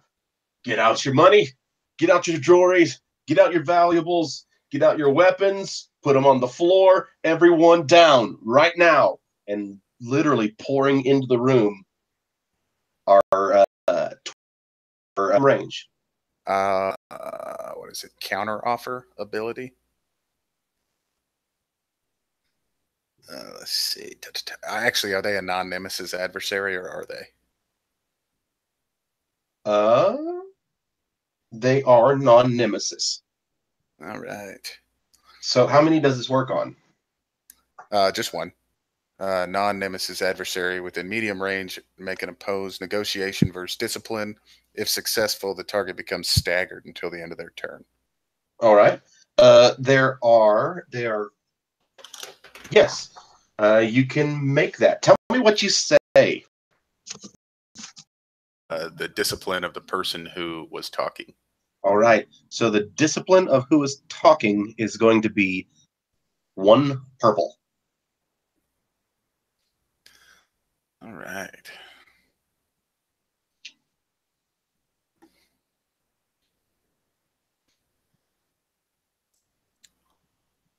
If successful, the target becomes staggered until the end of their turn.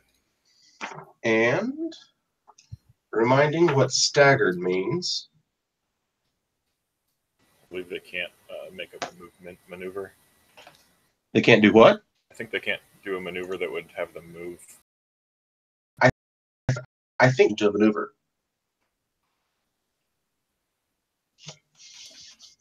And immediately you see 3 of them go, what do we do? And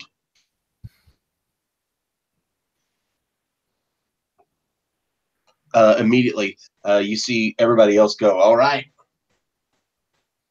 And you hear, get them, boys. And in this room, cramped in, you have a bunch of, you have a total of 12 of these bandits. And they have... In all the hubbub, can I duck down and try and army crawl to the front? You are set up. Finn, you could roll cool. This is not against any purples. And remember to click roll initiative when you do that. And we are still within short range of one another? You two are both within short range of each other.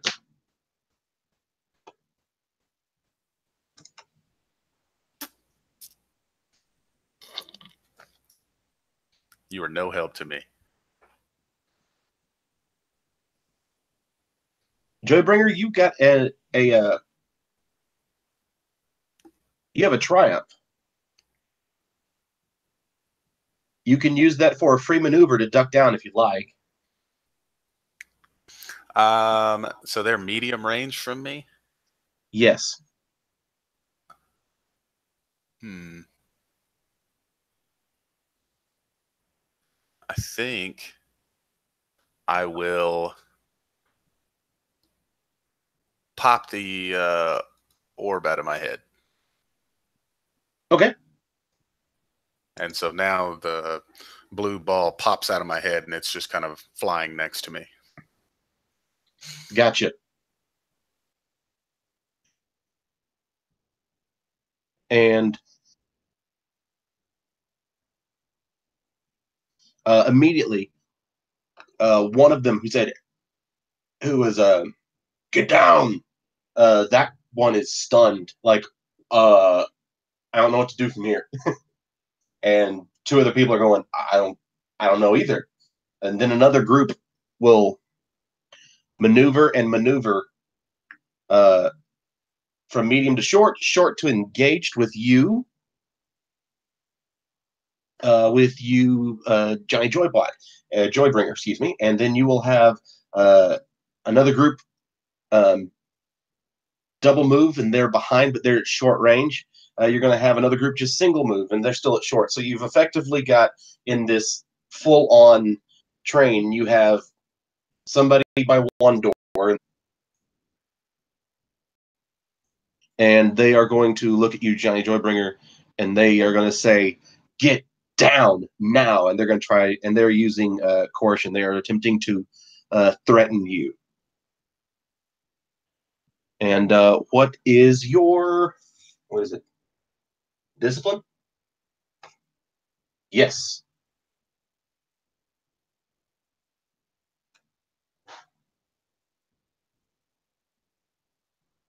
Johnny Joybringer, what's your discipline? Sorry, I was muted. 3 purple. 3 purple. All right. And they're going to roll. They get an advantage, but no success. With that amazing advantage, they will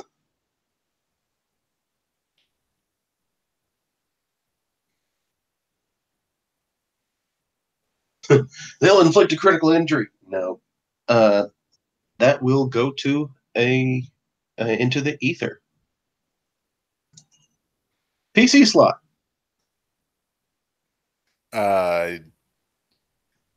Johnny, who still has his shield out, BT Dub, will use a maneuver to maintain flight, and then the ball is going to make an attack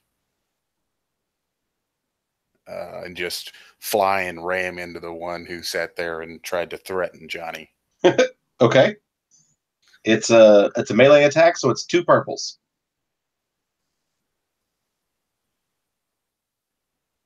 Oh, small screen. Yeah, you have a success and 2 advantages. What is the damage with that? Oh, God. That will be so 4 damage. And you said 2 advantages? Yes. Is that 4 damage with the extra 1 from... So it's 2 damage plus my brawn. So it's 4 total. Yes, but you get a point of damage for the success as well. Okay, so 5 then. All right. It also has Disorient 2. So if those 2 advantages activate. Yes. Where is that page I was using?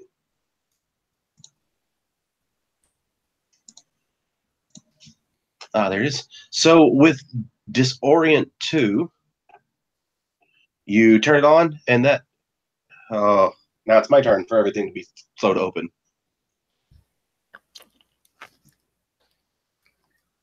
For Disorient 2, where did it go? Do you know what Disorient is? Adds a black die to all checks they make. Most effects last for a set duration. So when this one is 2 rounds, they will add a black to all checks. Okay, well then let me do this.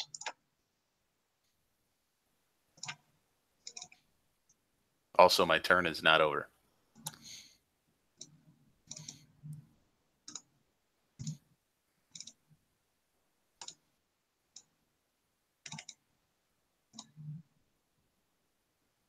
Yeah. Oh, did they just do better than you? Oh, they've...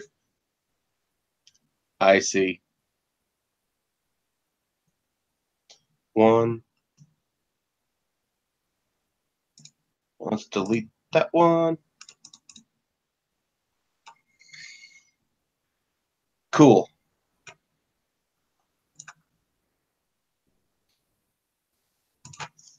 Go ahead. Next. I'm going. So again, that is against 2 purple because it's an average check.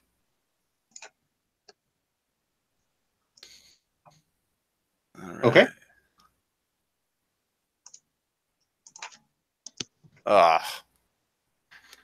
Nothing. And you got all dice have canceled out. You got a full on wash. I So think that the as he goes to set in on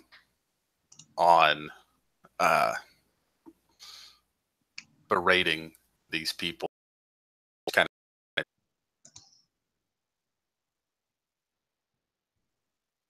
your turn, Finn.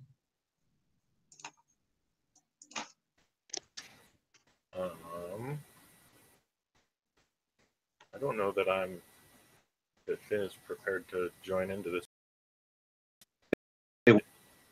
Hey, what? The marshal has already. Okay. if So- they're throwing melee at me, I have 2 melee defense. 2 melee defense? Yep. That's nice. Robe and a shield, man. Armor plating? Oh. A success and an advantage. So that success is only going to be 5 points of damage, 5 wounds. And they're going to give a blue die to whoever goes next.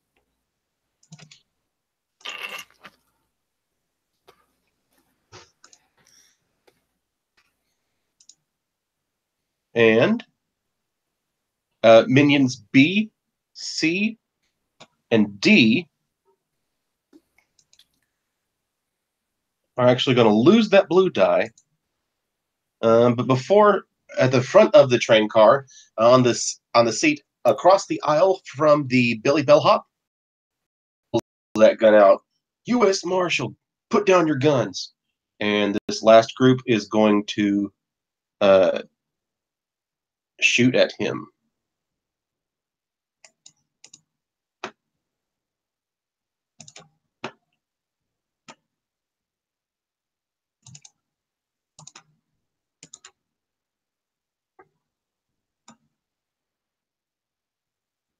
All right, that's going to be 3.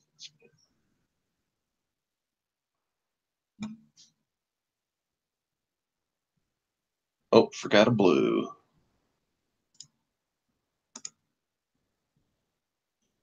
You watch that U.S. Marshal get hit real hard and slump over against the wall. PCs. All right. I will use a maneuver to maintain flight, and I will, let's see. So it was the ones that were engaged with me still have black dice, right? No, they already did that on their turn. So they should have disorient 2. So shouldn't that be 2 rounds? Yes. So this blue orb will actually move to the next band and attack those people. Oh, so not the same group?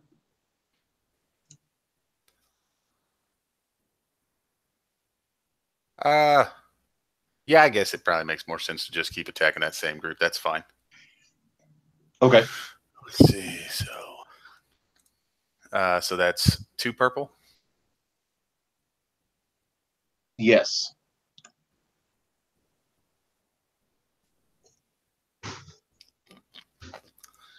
So Cool. that will Go do ahead. 6 damage. 6 points of damage. Points of damage. All right.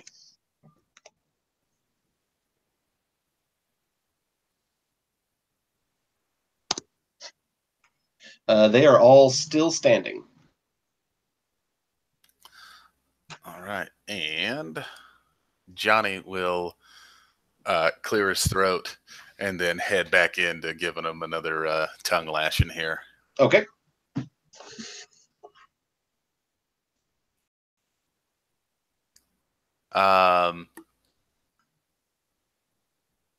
Let's see. I will perform.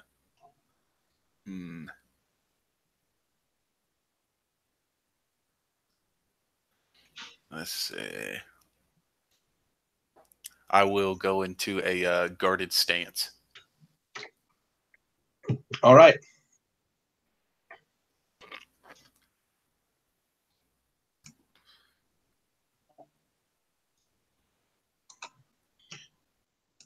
All right, Finn, right in front of you, you've got one group.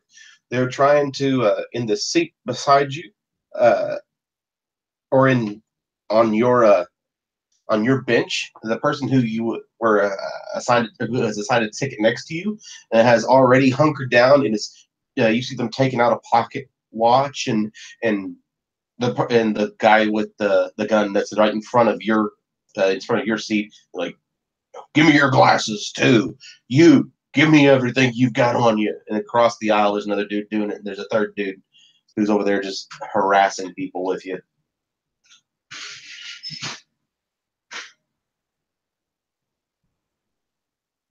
You're muted.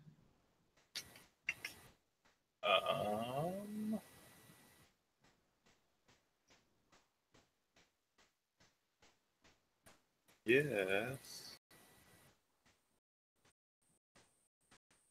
I guess I'll pull out that revolver. Okay. Right now, these guys are close enough that you're engaged. Oh, I'm just handing it. And so is a second group. Range defense? Yes, I have one range defense. One ranged. All right. And take a point of damage from that. With the three of them shooting in that group, one of them nicks one of his buddies.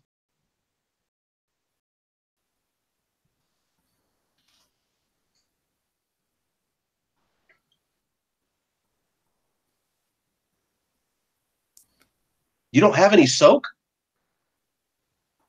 Oh, shit. I don't know. I don't think I have much, if I have any. It'll be your brawn. So that should be...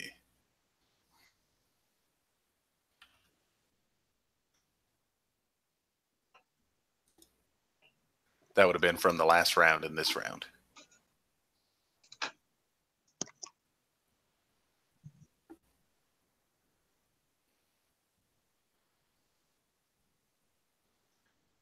All right. Right. So with the next one, you watch the next group. A man start to go, I will not, and they start to rough him up as well, and they knock another man out. And the next one goes, how'd you get a gun on this train? Still looking at you there, Finn. He goes, I bet he's got more, says another one in that group, and goes, empty out your pockets, show us what you got. And they are going to continue to threaten you. What is your discipline?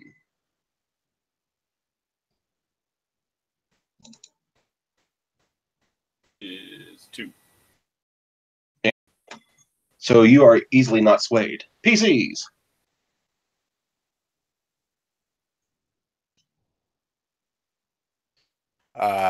I will go next.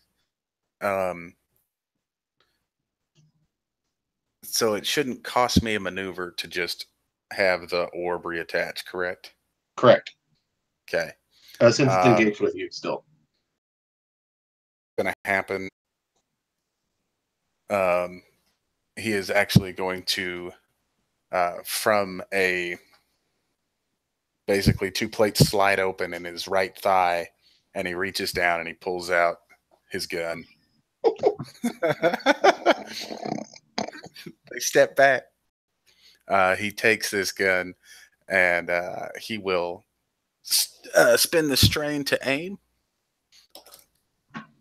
Okay. And let's see. Still not very good. They are short range. Short range. So what is that? 1 purple? Yes. 1 purple. So from the let's see. So I guess I will recover a strain. Okay. Other PC. All right. I'm going to take a strain to do another maneuver to pull my gun out. Fire on whoever's closest. All right. You're going to have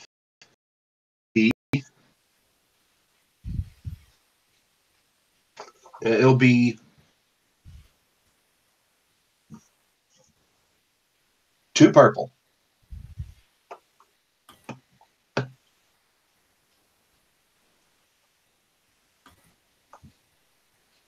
Yeah. That's it. Oh, you're going to love my head. My gun does 6, then plus the 2, right? You want him. Look, stop fighting.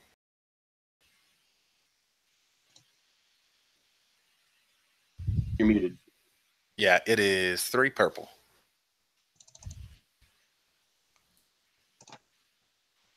All right, they succeed, but with all of those random shots that you point out, you watch another part of the ceiling fall and hit another one in the head as they hurt like crazy. And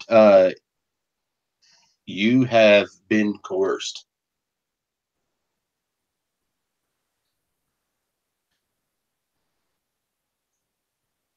Which means what? Now you're playing my character? No. It just means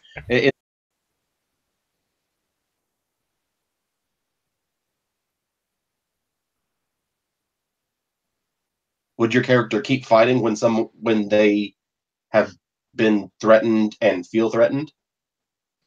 Probably not. Okay. So then how would you best say that he responds? I think what he would probably do is he would probably put the gun back in his hip and the shield would go away. Okay.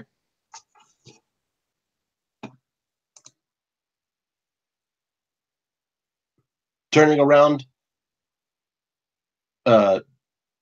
this group drops down. Group minion C group is going to. It's 1 guy left. He's going to move a maneuver to move in short range from engaged with you, and we'll shoot you. Finn. Do you have any range defense, Finn? Yes, I have 1 range defense and 1 melee.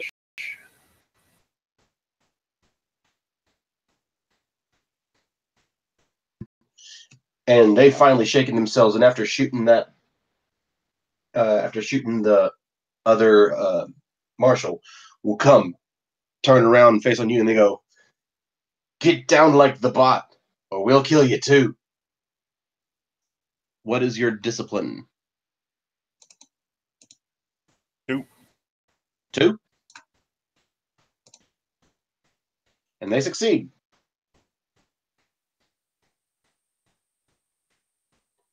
So how does your character respond when feeling appropriately threatened. I think in this situation, he sees that he's outgunned. As you stop shooting, you start to slink down, and they take that gun out of your hand. And Johnny Joybringer's still standing there. You watch as they continue to pick the car clean.